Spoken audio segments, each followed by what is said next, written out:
আগামী বছরের 10 জানুয়ারি বসতে যাচ্ছে ঢাকা আন্তর্জাতিক চলচ্চিত্র উৎসবের 24তম আসর।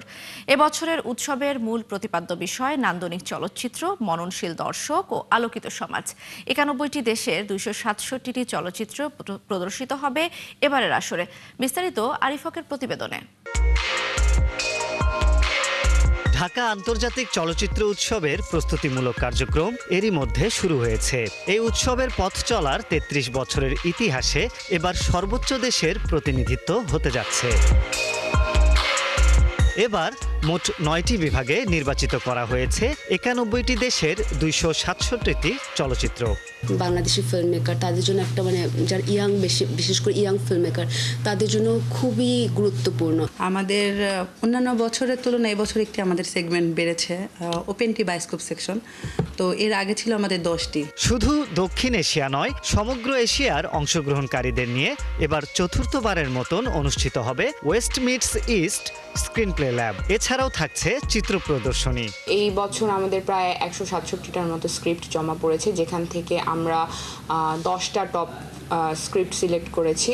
তার মধ্যে প্রায় 8টার মতো দেশ আছে। পেন্টিং এক্সিবিশনটা আমাদের হচ্ছে মূলত বাংলাদেশ মিলিটারি মিউজিয়ামে 3D আর্ট গ্যালারিতে আর্ট পিক্সের একটা ছোট একটা ভেন্যু, ওখানে একটা জায়গা। তো ওনারা হচ্ছে আমাদেরকে ভেন্যু হিসাবে ওনাদের যে এক্সিবিশন সাইটটা ওটা ইউজ করতে দিচ্ছেন।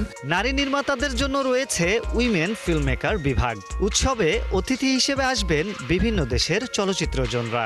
থাকবে জনপ্রিয় মাস্টার ক্লাসও। নারীদের চলচ্চিত্রে স্বতঃস্ফূর্ত অংশগ্রহণ করতে অনুপ্রেরণা যোগায় আমাদের এই ওমেন ইন সিনেমা কনফারেন্সের মাধ্যমে। এমিন আজারবাইজান থেকে আসছে, তারপর আন্দ্রে মর্গান আসছে ইতালি থেকে, তারপর ফার্দিনান্দ লাপুজ আসছে ফিলিপাইন্স থেকে। তো তাদের সাথে আরও অ্যারাউন্ড 40 গেস্ট আমাদের এবছর আর কি এই পর্যন্ত যে তারা অ্যাটেন্ড করবে ফেস্টে, সেটা আমাদের কনফার্ম করেছে। তবে আয়োজন নিয়ে কিছুটা চিন্তিত রেইনবো ফিল্ম সোসাইটির সভাপতি। প্রস্তুতি চলমান থাকলেও এখন পর্যন্ত বাজেটের মাত্র 10% নিশ্চিত হয়েছে বলে জানান তিনি। টার্গেট অনুযায়ী আমরা 10% আমরা অ্যাচিভ করতে পেরেছি, 90% আমরা এখনো পাই নাই। তো শেষ মুহূর্তে দেখা যাক কি হয়। তবে অতিথি এবং অন্যান্য সবকিছুই ঠিকঠাক মতোই আছে। প্রায় 90টা দেশের ফিল্ম আমাদের দেখানো হবে। So far it's the highest country participation. আগামী বছরের 10 থেকে 18 জানুয়ারি ঢাকায় অনুষ্ঠিত হবে এই উৎসব। আরিফ হক, 71, ঢাকা।